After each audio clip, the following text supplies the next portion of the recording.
আরে হেড অথবা টেল হলে তোমার প্রবাবিলিটি হাফ, তাহলে তিনটে যদি হয় হেড টেল অথবা কোনোটাই পড়বে না, তাহলে কি হবে প্রবাবিলিটি? ও আচ্ছা আচ্ছা, হ্যাঁ হ্যাঁ, 1/3। কয়েনটা দাঁড়িয়ে থাকলো, না হেড পড়লো না টেল পড়লো, হ্যাঁ স্যার। তাহলে 1/3। বোঝা গেছে? হ্যাঁ স্যার। স্যার এবার বোঝা গেল। তাহলে এটা যদি v ভেলোসিটিতে যায় এ উইথ অল পসিবল ভেলোসিটিস, তার মানে এটার x কম্পোনেন্ট থাকতে পারে, y কম্পোনেন্টও থাকতে পারে, z কম্পোনেন্টও থাকতে পারে। বলো বুঝলে কিনা? হ্যাঁ স্যার। হ্যাঁ, স্যার বুঝতে পেরেছি। তাহলে ভেলোসিটিকে লেখার স্টাইল হবে, এটা আমরা শিখেছি ভেক্টর চ্যাপ্টারে। ভেলোসিটিকে লেখার স্টাইল হবে vxi cap, vy j cap, vz k cap. বলো বুঝলে কিনা? হ্যাঁ স্যার। যদি এবার কেউ তোমাকে বলে এর ম্যাগনিটিউড কত হবে, তাহলে তুমি বলবে এটাও ভেক্টরে করিয়েছি। বলো বুঝলে কিনা? হ্যাঁ স্যার ঠিক। পরের লাইন জাস্ট একটা ম্যাথমেটিক্যাল টেকনিক। বলো বুঝলে কিনা?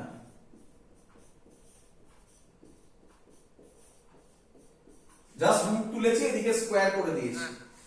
স্কোয়ারিং বলছে। ক্লিয়ার? হ্যাঁ স্যার। আচ্ছা, with all possible velocities, all equal possible velocities, or with all equal possible velocities, মানে x এ যত হতে পারে y তে হতে পারে z এ হতে পারে, তাহলে আমি বলতে পারি vx vy vz তিনটে ইকুয়াল প্রবাবিলিটিস। হ্যাঁ স্যার। তাহলে এখান থেকে আমি লিখতে পারি v square is equal to 3vx square.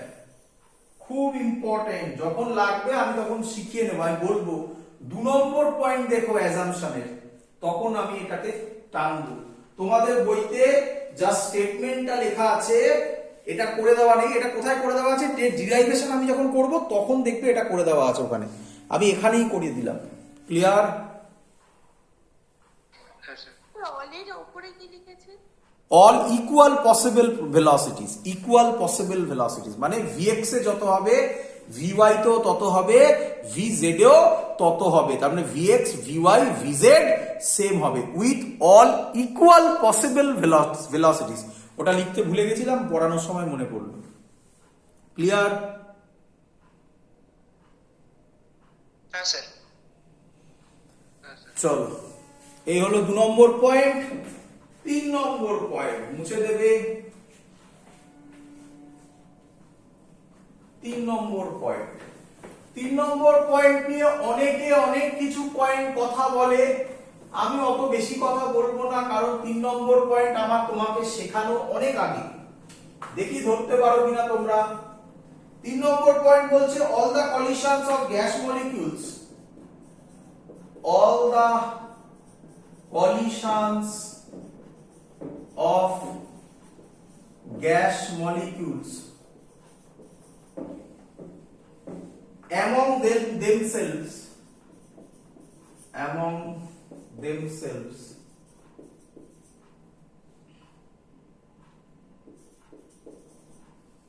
and with wall of container is elastic in nature। তোমরা শিখেছিলে elastic collision is elastic in nature. Perfectly elastic, perfectly elastic in nature. যখন বললে আবার লিখে দিই, আজকে খুব ভুলভাল লিখছি তাহলে বারবার ভুলে যাচ্ছি। Perfectly elastic in nature. Clear এবারে? হ্যাঁ স্যার। এর মানে মনে আছে আশা করি, kinetic energy and momentum both constant থাকবে। হ্যাঁ স্যার। হ্যাঁ স্যার। তার মানে যদি কেউ ভি ভেলোসিটিতে যায়, ওয়ালে ধাক্কা খাওয়ার পর আবার কততে ব্যাক করবে?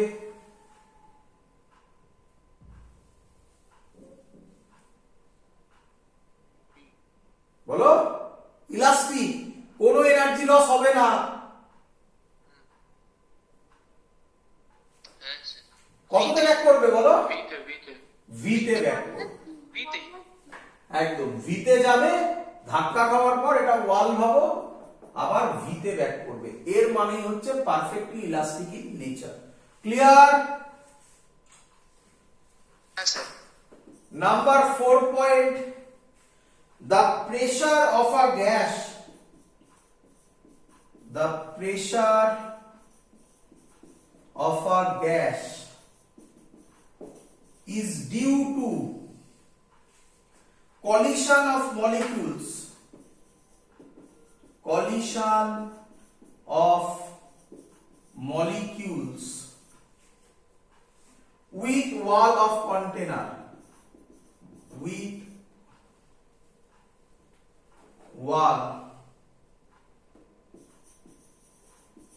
of container। চলো ভালো করে শুনবে। তোমাকে অনেক অনেক স্টুডেন্টকে ভাবো, একটা ঘরের মধ্যে আটকে রাখা হয়েছে, তাহলে তারা বাইরে বেরোনোর জন্য ওয়ালে কি করবে? ধাক্কা দেবে। ধাক্কা মারবে। তাহলে তুমি এবার স্টুডেন্টকে রিপ্লেস করো গ্যাস মলিকিউলস দিয়ে। তাহলে গ্যাস মলিকিউল গুলো ওয়ালে যে ধাক্কা মারছে সেটাই তৈরি হচ্ছে প্রেসারকে। বলো বুঝলে কিনা? হ্যাঁ স্যার। তাই বলা হচ্ছে pressure of a gas is due to collision of molecules with wall of container. Clear idea? হ্যাঁ স্যার। হ্যাঁ স্যার, বুঝেছি। চলো এখান থেকে আমি বলতে পারি তার মানে pressure directly proportional to number of collision of molecules, number of collisions of molecules per unit area, কেন? প্রেসারের ফর্মুলা কি? Force by area. তাহলে পার ইউনিট এরিয়া যদি হয় তবে যে ফোর্সটা দিচ্ছে সেটাই ডাইরেক্টলি প্রপোর্শনাল টু প্রেসার হবে। কি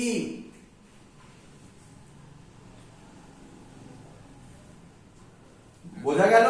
হ্যাঁ স্যার। হ্যাঁ স্যার, চল বুঝছি স্যার। মুছে দিই। হ্যাঁ স্যার। নেক্সট পয়েন্টও খুব ইম্পর্টেন্ট পয়েন্ট হতে চলেছে অঙ্কের রেসপেক্টে।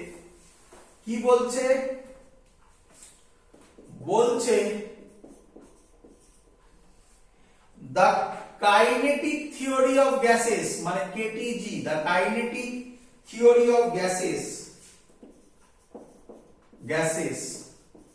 depends only on absolute temperature। আমি এটা করে দেখাবো। অ্যাবসলিউট টেম্পারেচার মানে ক্যাপিটাল টি। খুব ইম্পর্টেন্ট কথা এটা, যে kinetic theory of gases only depend করবে অ্যাবসলিউট টেম্পারেচারের উপর, নেচার অফ দা গ্যাসের উপর ডিপেন্ড করবে না। নেচার অফ গ্যাসের উপর ডিপেন্ড করবে না। কার উপর ডিপেন্ড করবে? অনলি অ্যাবসলিউট টেম্পারেচারের উপর। একটু আইডিয়া দিয়ে দিই। আচ্ছা, তোমরা কেমিস্ট্রিতে পড়েছিলে কি যে যদি টেম্পারেচার বাড়ে মলিকিউলস গুলোর ভাইব্রেশন কি হবে? বাড়বে। বাড়বে। যদি মলিকিউলস এর ভাইব্রেশন বাড়ে, তাহলে আমি কিছুক্ষণ আগে লিখেছিলাম, মুছে দিয়েছি, pressure directly proportional to number of কলিশনস per unit area, সেটাও কি হবে? বেড়ে যাবে। প্রেসার বাড়বে। তাহলে প্রেসারও বাড়বে। তার মানে মেন গল্পটা হচ্ছে টেম্পারেচারের জন্য। ক্লিয়ার? হ্যাঁ স্যার। চলো এটা আমি করে দেখাবো। এটা আমি ম্যাথামেটিক্যালি করে দেখালে তখন এটা আরো ভালো ফিলিং আসবে। ক্লিয়ার? হ্যাঁ স্যার। এর পরের যে দুটো পয়েন্ট আমি বলতে চলেছি, এইটা মেন জায়গা, ভালো করে শুনবে। আমি টোটাল 7টা পয়েন্ট, 7টা না 8টা পয়েন্ট বলছি, তার মধ্যে এর পরের দুটো পয়েন্ট এরা রিয়েল গ্যাসের ক্ষেত্রে সবাই ভ্যালিড, রিয়েল গ্যাসের ক্ষেত্রে সবাই ভ্যালিড। এর পরের দুটো পয়েন্ট আইডিয়াল গ্যাসের জন্য, রিয়েল গ্যাসের ক্ষেত্রে পরের দুটো পয়েন্ট ভ্যালিড হয় না। বাট কেটিজিতে আমরা সবই লিখবো অ্যাজাম্পশনের মধ্যে। কি ভালো করে বোঝো, দেখো বোঝানো হয়ে গেছে আমার। কি দেখো 6 নম্বর পয়েন্ট কি বলছে, the volume occupied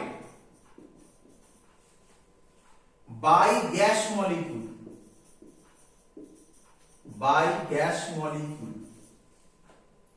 is negligible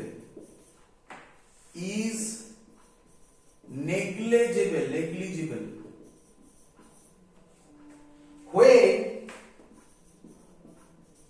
compared to volume of gas. বলো এটা কে কে বুঝলে না এই পয়েন্টটা?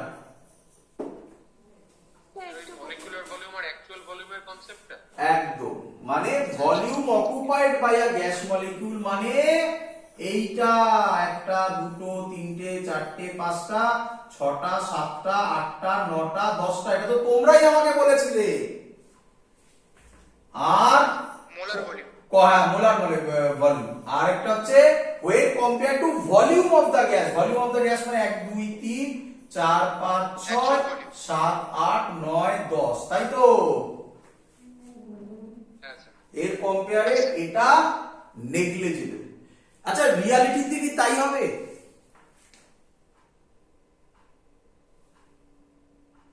নো স্যার, মানে সামান্য হলে আয়তন থাকবে। রিয়ালিটিতে তাই হবে না। না না হবে না।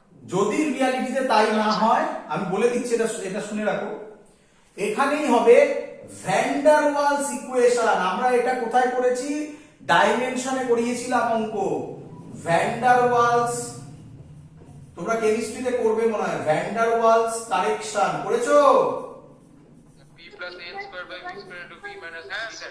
p plus a by v square b v minus b is equal to RT। equals to RT। এই দেখো আমরা কি করেছি, pv is equal to RT করেছি না? হ্যাঁ স্যার।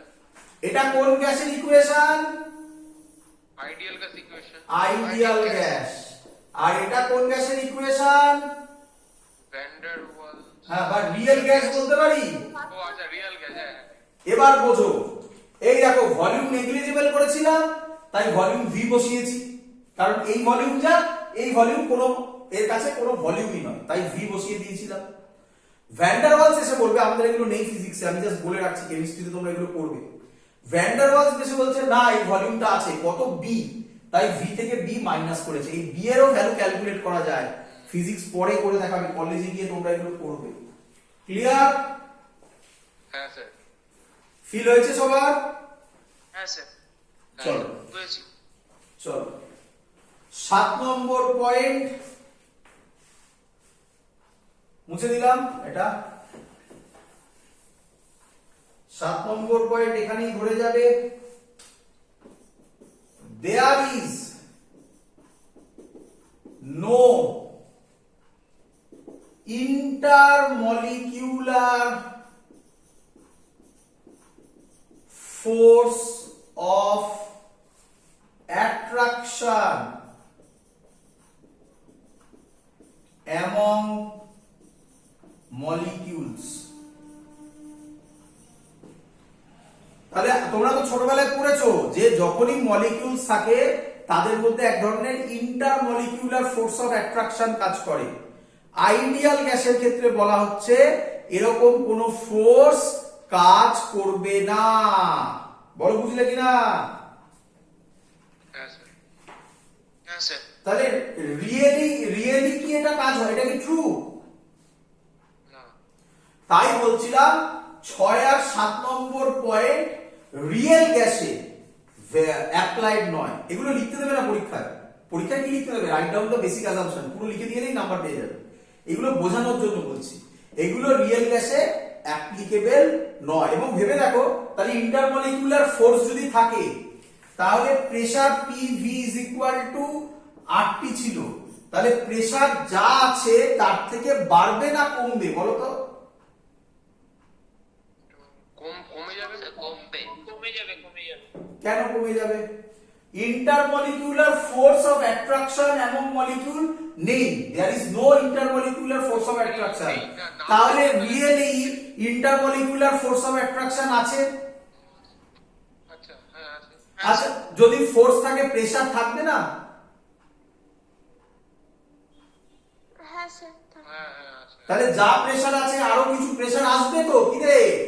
হ্যাঁ বেড়ে যাবে তো তার জন্যই তো পিটা হয়েছিল P plus A by V square. দেখ আইডিয়া দিয়ে দিলাম, প্লাস কেন হয়েছিল দিয়ে দিলাম। হ্যাঁ স্যার আর ভলিউম হয়েছিল V মাইনাস B। আমরা কি ধরেছিলাম? ভলিউম নেগলিজেবল, তাহলে অ্যাকচুয়ালি ভলিউম আছে, তাহলে যে ভলিউমটা অ্যাকচুয়ালি অ্যাভেলেবল হবে সেটা কমবে। হ্যাঁ স্যার তাই V মাইনাস হয়েছিল, এটা মাইনাস এটা প্লাস, তার অ্যানসার দিয়ে দিলাম। এর ভ্যালু কি সেগুলো A আর B এর ভ্যালু ফিজিক্সে বার করা যায়, কলেজে গিয়ে করবে। ক্লিয়ার? হ্যাঁ স্যার চলো ক্লিয়ার স্যার মুছে দিলাম। হ্যাঁ স্যার আর 8 নম্বর বলছে খুবই সহজ, গ্র্যাভিটি ইজ নেগলেক্টেড, মানে কোনো গ্র্যাভিটি নেই, কোথাও কোনো জি এর কোনো গল্প নেই। গ্র্যাভিটি ইজ নেগলেক্টেড মানে মলিকিউলস গুলোর মাস এত কম যে তার ক্ষেত্রে গ্র্যাভিটি অ্যাক্ট করে না বললেই চলে। Clear idea? হ্যাঁ স্যার সো এই হলো আমাদের বেসিক জিনিস কেটিজির। পরের দিন থেকে আমরা ডিরাইভেশন শুরু করব। কি ডিরাইভেশন আমি বলে দিচ্ছি পরের দিন, খুব ইম্পর্টেন্ট ডিরাইভেশন। প্রচুর স্টুডেন্ট বলে দেওয়ার পর এটা পারে না, তাই ভালো করে বুঝতে হবে। mn v rms square, mn v rms square বইতে, অনেক বইতে কঠিন ভাবে এটা ডিরাইভ করা আছে, আমি অনেক সহজ ভাবে করব। তো পরের দিন আমরা এখান থেকে শুরু করব। আজকে এত অবধি রাখলাম। পরের দিন আমরা এটাকে বলা হয় kinetic equation, kinetic theory, sorry kinetic gas equation বলা হয় এটাকে। তো পরের দিন আমরা কাইনেটিক গ্যাস ইকুয়েশন থেকে শুরু করব এবং কিছু ডিরাইভেশন করব। স্যার স্যার থার্মোডাইনামিক্সে কত অঙ্ক আটকেছে স্যার। আমাকে পাঠিয়ে দেবে, আমি করে দেবো। ওটা তো ক্লাসে এইভাবে ডিসকাস করা যাবে না, পাঠিয়ে দেবে, করে দেবো। Okay sir. দ্যাটস অল, এত অবধি থাকলো। Good night. স্যার হ্যাঁ বলো। কালকে বলছিলাম কালকে বাড়িপুরের ডেটটা থেকে পড়াবে? হ্যাঁ 1:30 থেকে পড়াবো, আমি গ্রুপে লিখে দিচ্ছি। ও আচ্ছা ঠিক আছে, কালকে যাবো স্যার। দ্যাটস অল, এত অবধি থাকলো। Good night. Good night sir good night sir. Good. Thank you thank